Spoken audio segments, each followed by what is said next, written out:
هغه نه بعد حدیث دی وعن البراء بن عازب رضی الله عنه، براء بن عازب وی امرنا النبي صلی الله علیه وسلم بسبع ونهانا عن سبع. پیغمبر صلی الله علیه وسلم موږ د وو خبرونه منع کړي او د وو یې راته ویلي دي چې ویې کوي. د وو نه منع کړي او د وو یې راته ویلي دي چې ویې کوي. دغه کم کارونه چې راته ویلي دي وه کارونه هغه دا دي. ګوره بعیادة المریض، پیغمبر صلی الله علیه وسلم موږ ته ویلي چې د بیمار تپوس به کوئ، واتباع الجنائز او د جنازو سره به ځئ، وتشمیت العاطس او چې اپرنجیو کې څوک او الحمدلله وایي تاسو به یرحمک الله وایي ورته، ورد السلام او د سلام جواب به ورکوئ، واجابة الداعي او د دعوت ورکوونکي دعوت به قبلوئ، وابرار المقسم او چې څوک قسم وخوري نو د هغې په پوره کولو کې به ورسره مرسته کوئ، ونصر المظلوم او چې چا سره ظلم کېږي د هغه مرسته به کوئ. چې څوک قسم وکړي د هغه په قسم پوره کولو کې مرسته دي څه مطلب دی؟ ابرز کې زموږ په دې خبره کوله، ابرز موږ یو مجلس کې ناست دې باره کې موږ خبره وکړه، یعنې یو مسلمان لکه مثال یو سړي تا ته دا ووایي چې ستا دې قسم وي ته به دا کار کوې، نو حتی الوسع چې دا کار روایي او ستا طاقت وي نو دې مؤمن دا قسم دا پوره کړه، په دې کې ورسره مرسته وکړه، دا هم د دا حق دی په تا باندې. دلته ورسره پکې اوومه خبره دا ذکر شو چې د مظلوم سره مرسته، یو سړي سره ظلم کېږي نو ته به د هغه سره ودرېږي، د هغه دپاره به منډه وهې او ظالم به د ظلم نه منع کې چې مه کوه په ده باندې ظلم او مه کوه د ده سره ظلم. دا هغه اووه خبرې دي چې د دې امر کړی د پیغمبر صلی الله علیه وسلم. ښه هغه اووه خبرې کومې دي چې د هغې نه منع کړې ده؟ ونهانا عن خاتم الذهب، او موږ یې د سرو زرو د ګوتۍ نه منع کړي وو. ټول امت دا دلته نارینه مراد دي، او منګه یعنې منګه نارینه، منګ نارینه د سرو زرو د ګوتۍ نه منع کړي وو. نارینو دپاره سره زر استعمالول څه دي؟ په بدن کې د ډول او سینګار دپاره دا حرام دي. وعن الحرير والاستبرق والديباج، او منګه د حریر نه او استبرق نه او دیباج نه منع کړي وو. درې دا شو. حریر ریخم ورته وایي، استبرق او دیباج دا بیا د ریخم و اقسام دي، نري ریخم او غټ ریخم. خو پیغمبر صلی الله علیه وسلم بیا تفصیل وکړو، یعنې اول ریخم ذکر کړو بیا پکې تفصیل وکړو. والمیثرة الحمراء، او هغه طلایي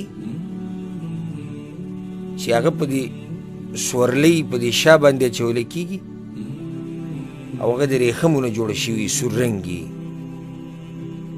د دې نه پیغمبر صلی الله علیه وسلم منع کړې ده، ځکه چې په سورلو باندې څوک ګرځي؟ نارینه پې ګرځي. او دغه دا کومه والمیثرة الحمراء چې ذکر شوي دا هم جوړه شوي د څه نه وي؟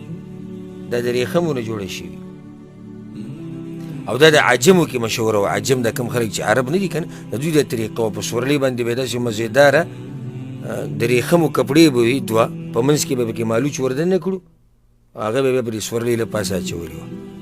نو پیغمبر صلی الله علیه وسلم د هغې د استعمال نه منع وکړه. دی د دې سوروالي د لاسه استعمال نه منع وکړه که د ریخمو د لاسه؟ ریخمو د لاسه اختلاف. سوروالي خو په سره کپړه په دغه باندې اچې په کیجاوه کې استعمالې یا د سورلۍ په شی هغې کې حرج نشي. اختلاف خو سور رنګي جامې استعمالولو کې د هغه جدا مسله ده ځان ده. دلته مسله د ریخمو ده. والقصي، او پیغمبر صلی الله علیه وسلم د قصي نه منع کړې ده. دا قصي دا یو قسمه کپړه و د مصر نه به راتله او یا د شام نه، او پکې به ریخم استعمال شي، ریخم به پکې ډېر زیات استعمال شي، او دغه علاقې ته نسبت دغه علاقې نوم القصو یا القس، نو هغه علاقې ته دې کپړې نسبت کېږي، نو دا هم د ریخمو یو قسم شو. مطلب دا چې دې حدیث کې حریر استبرق دیباج میثرا او قصیده ټول د یعنی په دې حرام شوي دي چې دا څه دي دا ریخم دي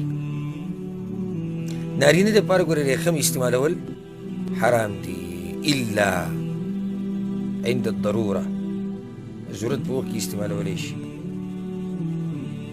لکه پیغمبر صلی الله علیه وسلم بعضو صحابه کرامو له اجازت ورکړی و چې ریخم و کپړې استعمال کړي په هغو باندې خارق بیماري راغلې وه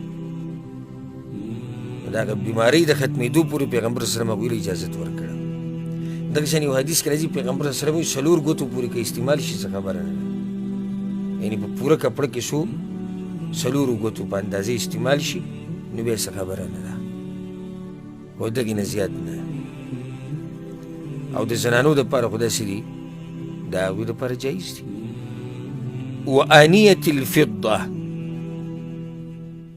او د سپینو زرو د لوښي نه یې منع کړي وفي روایت په روایت کې راځي وعن الشرب في الفضه او منع کړي وو موږ د سپینو زرو په لوښي کې د څښاک نه چې په دې کې به څښاک نه کوو نور روایتونو کې اوس د سرو زرو لوښي هم راغلی فإنه من شرب فيها في الدنيا لم يشرب فيها في الآخرة وجدار چا چې په دې لوښو کې د سپینو زرو د سرو زرو په لوښو کې څښاک وکړو خوراک یې وکړو آخرت کې به دته په دې کې څښاک نه نصیب کېږي دا حدیث متفق علیه حدیث دی